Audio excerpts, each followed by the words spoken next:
দিতিপ্রিয়ার সাথে ভুল বোঝাবুঝি মিটিয়ে নিয়েছেন, তাও নিজের দম্ভে অটুট জিতু।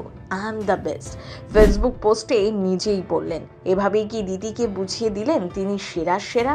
প্রথমে নায়িকা, পরে নায়ক, মান অভিমানের পালা মিটল। ভুলটা কি করলেন? দিতিপ্রিয়ার এই কাঁচা কাজের মাসুল গুনতে হবে, কি বলছেন নেটিজেনরা? গুঞ্জন উঠেছিল, এই বিতর্কের জেরে ধারাবাহিক ছাড়ার সিদ্ধান্ত নিয়েছেন দিতিপ্রিয়া। শুধু তাই নয়, এক সপ্তাহের মধ্যেই নাকি শেষ হবে মেগাটি। এরই মধ্যে শুক্রবার সকালে জিতু একটি পোস্ট করেন সোশ্যাল মিডিয়ায়।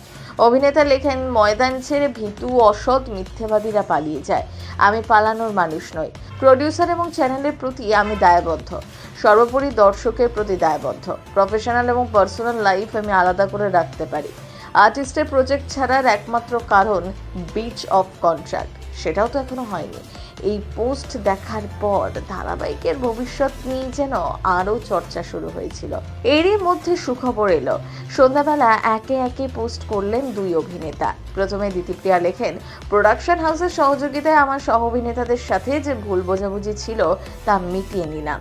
এরপর সেই পোস্টটি শেয়ার করে জিতু লেখেন, আমার সহ অভিনেত্রী ছোট, আজও আমার স্নেহের পাত্রী। আমিও আর এইসব মনে রাখলাম না। তোমার ভবিষ্যতের জন্য অনেক অনেক শুভকামনা। আমি সেরা, আমরা সেরা। এই পোস্ট দেখা মাত্রই নিশ্চিত হলেন সকলে। দুজনকেই ধন্যবাদ, শুভেচ্ছা জানিয়েছেন নেটিজেনরা। গত কয়েকদিন ধরে টেলিপাড়ায় ঘটে এক বেশ বিরল ঘটনা। দীর্ঘ টানাপোড়েন চলতে থাকে জিতু ও দিতিপ্রিয়ার মধ্যে। জিতুর বিরুদ্ধে আপত্তিকর মন্তব্য করার অভিযোগ এনেছিলেন দিতিপ্রিয়া।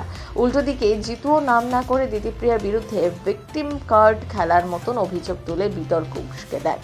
সেই সঙ্গে অভিনেত্রীর সঙ্গে গোপন কথোপকথন প্রকাশ্যে আনেন। এইসব চাপানোতর চলার পরে অবশেষে সব সমস্যা মিটে যাওয়ার কথা লেখেন দুজন। সত্যি দুজনের মিটমাট হয়েছে কিনা তার সময়ই বলবে। দিতিপ্রিয়ার অভিযোগের পরই দর্শক মহলের একাংশে ক্ষোভের মুখে পড়েন জিতু। অভিনেতার চরিত্র নিয়েও ওঠে সওয়াল। তার জবাবে দিতিপ্রিয়ার সাথে কথোপকথনে বেশ কয়েকটি স্ক্রিনশট পোস্ট করে নিজের বক্তব্য জনসমক্ষে রেখেছেন। সেই পোস্টে অভিনেতা লেখেন, আমি সামনাসামনি কথা বলি না, সত্য কথা। আমি স্টুডিওতে গিয়ে নিজের কাজ ছাড়া অন্য কোনো বিষয় নিয়ে চর্চা করি না, সত্য কথা। আমি হোয়াটসঅ্যাপে ওর সঙ্গে কথা বলি, সত্য কথা। কিন্তু কি কথা বলি সেটা নিয়েই তো প্রশ্ন। এই নিয়ে নিজের বাবা মার সম্মানার্থে আমি সবার সামনে আনতে বাধ্য হলাম। আমি সবটা আপনাদের সামনে তুলে ধরলাম।